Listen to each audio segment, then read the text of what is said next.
What if being too kind is secretly harming you? Meet Anika. She's the kind of person everyone counts on, always available, always giving, never saying no. She helps her coworkers finish their deadlines, listens to her friends' problems at 2 a.m., and sacrifices her weekends for family obligations. But deep down, she's exhausted. She feels invisible, taken for granted, and quietly resentful.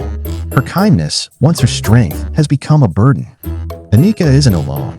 Many people suffer not because they're unkind, but because they're too kind. In this video, we're diving into the hidden cost of goodness. We'll explore Carl Jung's idea of the shadow self, the martyr complex that traps us in cycles of self-sacrifice, and the unsettling question, is true selflessness even real?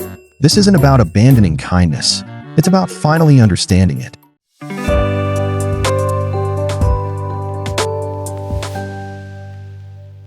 We grow up hearing that kindness is a virtue, something to admire, encourage, and embody.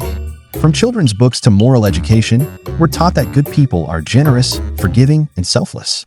And yet, when we step into the real world, we often find a harsh contradiction. The kindest individuals are frequently the ones who suffer the most. They get taken for granted, overworked, manipulated, and sometimes even emotionally abandoned. Why does this happen? To understand this strange pattern, we need to challenge the overly romantic idea of kindness we've been sold. True kindness isn't just about giving. It's also about boundaries. And when those boundaries are missing, kindness can turn into a silent invitation for others to take advantage. Think of the friend who's always saying yes, even when they're exhausted. Or the coworker who does everyone else's tasks to keep the peace, slowly burning out in the process. These aren't just rare exceptions. They reflect a deeper and more troubling truth about human behavior in psychology. In philosophy and psychology, the idea that something socially admired, like kindness, can have a dark underside is not new. Friedrich Nietzsche once warned that too much self-denial could lead to hidden resentment. Carl Jung explored the idea that repressing our darker instincts in favor of a socially acceptable good self can actually create inner conflict and suffering. Even modern behavioral science questions whether selflessness is ever truly free from personal cost or unconscious motive. So, this video will not just celebrate kindness, it will question it. We'll explore the paradoxes, the psychology, and the potential harm that can come from always trying to be the good person. We'll dive into Carl Jung's concept of the shadow self and what happens when we suppress anger or assertiveness in the name of kindness. We'll look at the martyr complex, where people unconsciously sacrifice themselves because suffering becomes part of their identity. We'll also challenge the idea of altruism itself. Can anyone ever be completely selfless? Most importantly, we'll talk about how to break this cycle. Because being kind shouldn't mean being broken. It's possible to be compassionate without being consumed. But first, we have to understand why good people suffer and what that suffering is trying to teach us. Kindness is often seen as the highest moral ideal. From religious teachings to modern self-help books, we're told to be generous, forgiving, and always think of others. Society holds up kindness as a kind of moral gold standard, something pure, noble, and unquestionably good. But here's the uncomfortable question. Is kindness always virtuous? Or can it, in some cases, quietly lead us toward pain, burnout, and even resentment? This is where the paradox begins. While we praise kindness publicly, privately many of the kindest people suffer the most. Think of nurses, therapists, teachers, social workers, professions driven by compassion. These groups have some of the highest rates of emotional exhaustion and burnout. Empaths and chronic people-pleasers often report feeling overwhelmed, invisible, and drained. They're the ones who say yes when they want to say no, who carry the emotional burdens of others until they collapse under the weight. Their kindness becomes a quiet form of self-erasure. It's not just anecdotal. Research supports this pattern. Studies have shown that highly empathetic individuals are more prone to anxiety and depression. In trying to reduce the suffering of others, they often absorb it themselves. Their emotional openness, which is socially admired, becomes a point of vulnerability. And worse, it's rarely recognized, because society expects the kind to give without complaint. Philosophers have wrestled with this contradiction for centuries. Immanuel Kant believed that moral actions, like being kind, should be driven by duty, not by desire for reward or recognition. For Kant, a kind act is virtuous only if it's done out of a sense of moral obligation. But Friedrich Nietzsche took a very different stance. He saw traditional kindness and selflessness as part of what he called slave morality, a set of values created by the weak to control the strong. Nietzsche argued that excessive kindness is often rooted in fear, guilt, or a need for approval, not true strength. This clash between Kant and Nietzsche reveals something important. Not all kindness is created equal. Some forms of it come from a healthy sense of empathy. Others, though, may emerge from fear, trauma, or conditioning. Learn habits that teach us our value comes only from serving others. So here's the thesis. When kindness is unchecked, when it lacks boundaries or awareness, it stops being a virtue and becomes a path to self-destruction. It can trap us in roles we didn't choose, make us resentful of the very people we care for, and leave us wondering why doing the right thing feels so wrong. Understanding the paradox of kindness means learning to ask not just whether we're being kind, but why. What's driving that kindness? Is it compassion, or is it fear of rejection? Is it love, or is it the unconscious belief that we must sacrifice ourselves to be worthy? Carl Jung, one of the most influential thinkers in modern psychology, introduced a powerful concept that helps explain why the kindest among us sometimes suffer the most: the shadow self. According to Jung, the shadow is the part of our psyche that contains everything we've learned to reject or suppress: our anger, selfish desires, pride, jealousy, assertiveness, any quality we believe is bad, inappropriate, or unacceptable.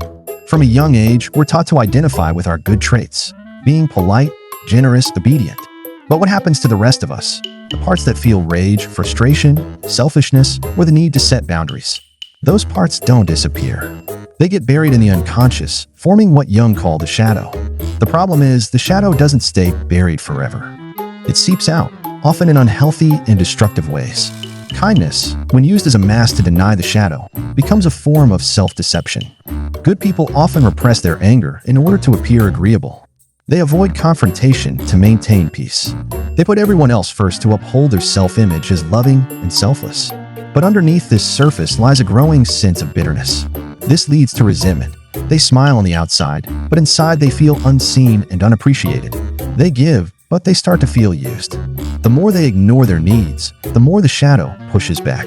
Over time, their kindness becomes performative, not genuine. Then comes exploitation. When someone lacks boundaries, others can sense it, consciously or not. If you always say yes, you become the person everyone turns to when they need something, but not necessarily the one they respect.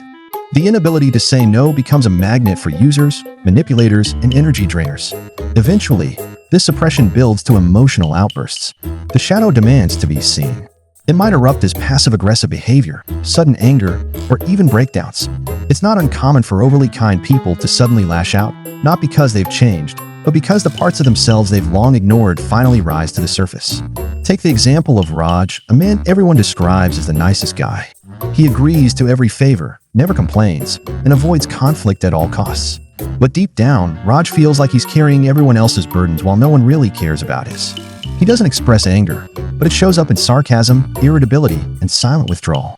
One day, after being asked to work late again, he snaps, yelling at a colleague over something minor. Everyone is shocked. But what they don't realize is that Raj wasn't reacting to that moment. He was reacting to years of denying his shadow. Jung believed that true self-awareness comes not from being endlessly good, but from integrating the shadow. That means recognizing the parts of ourselves we've denied and learning to express them in conscious, healthy ways. It's okay to say no. It's okay to feel anger. It's okay to want space. Denying these human traits doesn't make us kinder. It makes us unstable. There's a form of kindness that doesn't come from love. It comes from pain. It looks noble on the outside, selfless, tireless, endlessly giving. But underneath, it hides a deep emotional wound. This is the Martyr Complex, a psychological pattern where a person derives their sense of worth from suffering for others. It's when kindness turns into a trap and self-sacrifice becomes a hidden strategy for feeling valuable. Someone with a martyr complex often doesn't just choose to help, they need to. Not because they want to, but because they've learned that their pain proves their goodness. The more they suffer, the more they feel they matter. There are clear signs this complex is at work.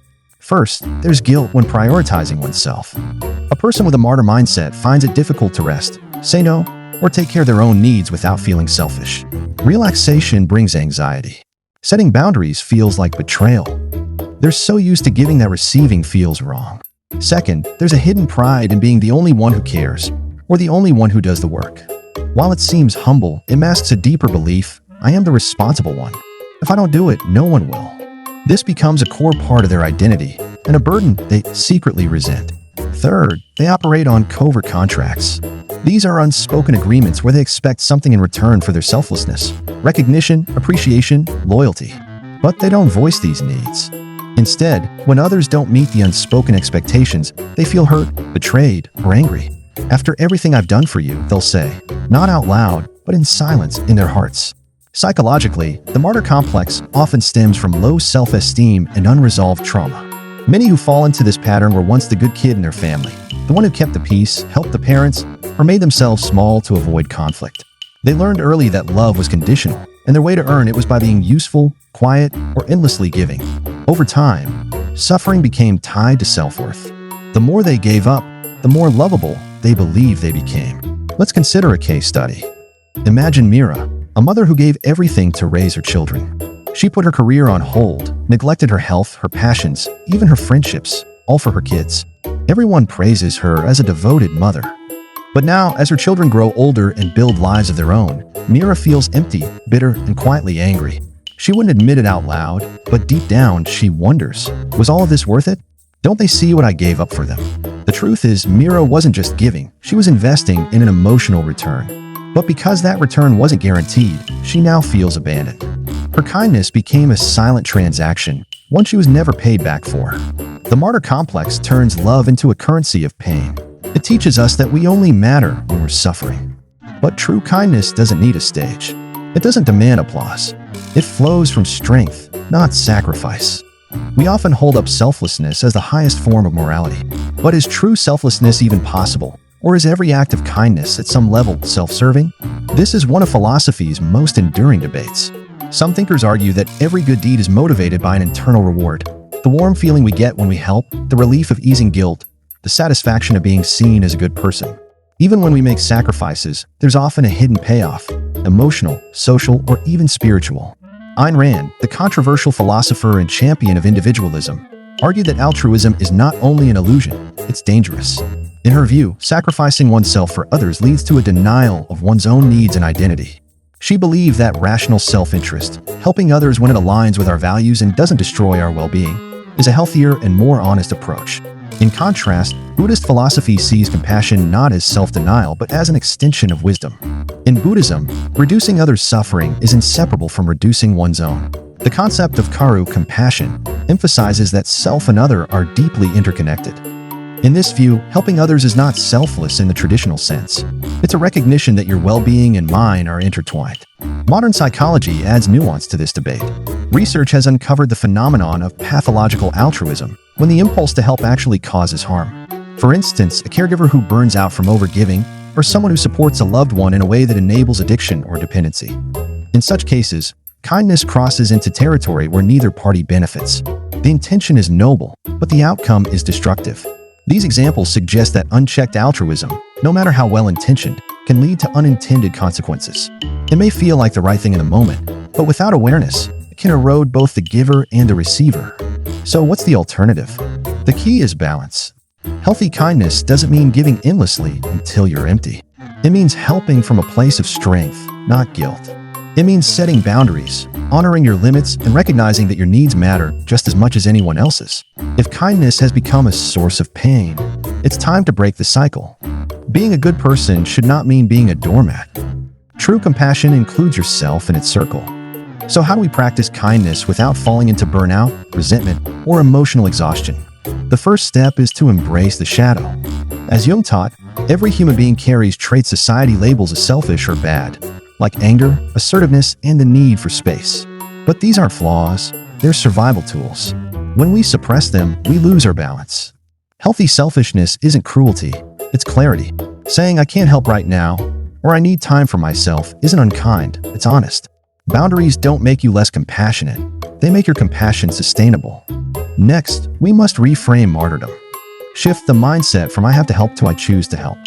That small change removes obligation and adds agency. When your help comes from choice, not pressure, it becomes empowering, not depleting. You're no longer sacrificing your worth, you're offering your strength. Now let's look at a few practical tools.